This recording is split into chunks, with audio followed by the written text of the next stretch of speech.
আমরা 15.5 বছর আপনাদের সামনে খোলা মনে খোলা পরিবেশে আমরা হাজির হতে পারিনি বলে দুঃখ প্রকাশ করছি। আমি কাউকে দায়ী করব না। আমি ছোট মানুষ, ছোট একটি পরিবার থেকে আপনাদের সামনে এসে হাজির হয়েছি। আমার পারিবারিক শিক্ষা হচ্ছে শুধু মানুষ নয়, আল্লাহর সমস্ত সৃষ্টিকে সম্মান করো। মানুষটা সৃষ্টির মধ্যে সেরা, এই জন্য মানুষকে সম্মান করা আমাদের দায়িত্ব। সমাজের দুইটা স্তম্ভ হচ্ছে 4 ডাইমেনশন, চতুর্দিক থেকে দেখে। একটি হচ্ছে সাংবাদিক চক্ষু, আর একটা রাজনীতিবিদদের অন্তর্দৃষ্টি। এছাড়া সমাজের যতগুলা শ্রেণী পেশা আছে তাদের জগৎটা হচ্ছে তাদের ওই নির্দিষ্ট পেশার উপরে ফোকাস করে। এই জন্য দেখবেন জীবন যুদ্ধে এই দুইটা অংশের চ্যাপ্টারের মানুষকে এই জীবন বাজি রেখে কাজ করতে হয়। রাজনীতিবিদরাও গুলিতে মরে, সাংবাদিকরাও গুলিতে মরে। রাজনীতিবিদরাও স্বৈরশাসকদের সেনদৃষ্টিতে পড়ে, আবার সাংবাদিকরাও পড়ে। গত 15 বছর কি হয়েছে আমি ভালো মন্দ কিছুই বলবো না, আপনারা সবাই জাতির বিবেক আপনারা ভালো জানেন। আমি ব্যক্তিগতভাবে বিশ্বাস করি যে ব্যক্তি কিংবা জাতি পিছন নিয়ে কামড়ি করে সে পিছনে পড়ে থাকবে, আর যারা চায় যে আমরা এগিয়ে যাই তাদেরকে ফরওয়ার্ড লুক করতে হবে, সামনে দেখতে হবে। এই জন্য আসুন পচা পিছনটাকে পিছনে ফেলে দেই, এইটা নিয়ে আর চর্চা না করি।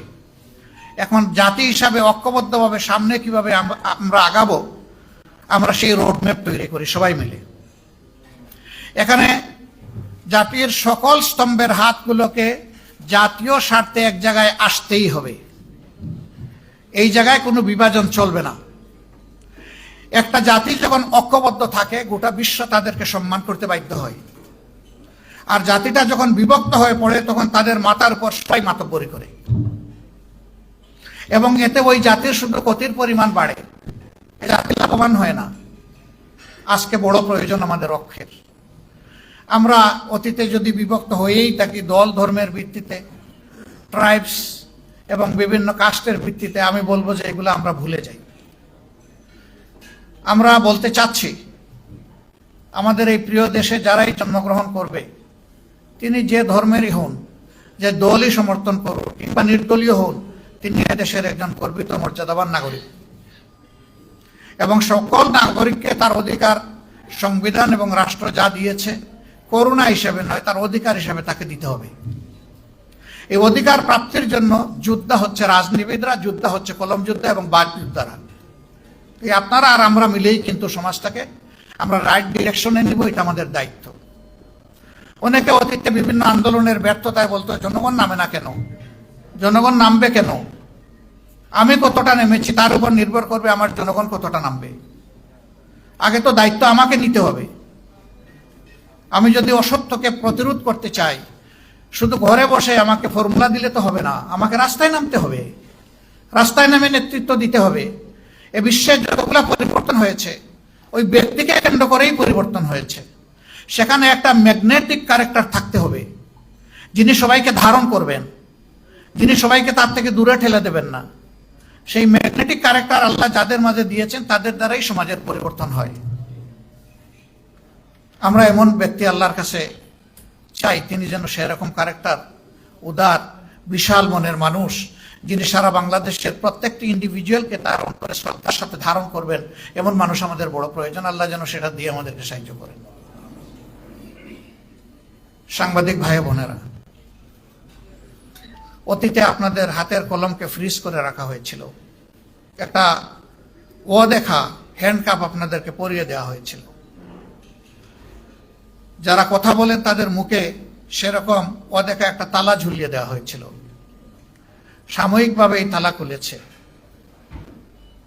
আমরা যখন জেগেই উঠেছি আমাদের আর ঘুমাবার প্রয়োজন নেই। এই জাগ্রত জাতিকে মঞ্জিলে পৌঁছানোর জন্য, প্রপার ডেস্টিনেশনে পৌঁছানোর জন্য এখন আমাদেরকে রাত দিন কাজ করতে হবে সবাইকে। সেই কাজটা আপনারাও করেন, রাজনীতিবিদরাও করে, পেশার কারণে পুলিশও করে, স্বাস্থ্যকর্মীরা করেন। এই 4টা পেশার মানুষ always already emergency. Any time anywhere তার ডাক আসবে, তিনি হেসিটেট করতে পারবেন না, তাকে বলতে হবে আমি হাজির। এই জায়গাটা যদি আমরা পরিচ্ছন্ন করতে পারি, আমরা এই বীজতলা যদি সুন্দরভাবে তৈরি করতে পারি, তাহলে এই বীজতলায় অঙ্কুরিত যে চারা, এটা আগামী দিনে এই সমাজকে ছায়া এবং ফল দিবে ইনশাআল্লাহ। তবে হিংসার রাজনীতির অবসান অবশ্যই চাই, প্রতিশোধের রাজনীতির অবসান চাই। অনেকে বলেছেন আপনারা মাফ করে দিচ্ছেন কেন, তাহলে যারা পারপিট্রেটর তারা তো তাদের পাওনাটা পেল না। আপনি কোনটা চাচ্ছেন মানুষের জন্য? আপনি কি তার ধ্বংস চাচ্ছেন না তার সংশোধন চাচ্ছেন? যদি ধ্বংস চান তাকে নিয়ে যান যেখানে ইচ্ছা, আপনি টেনে নিয়ে যান।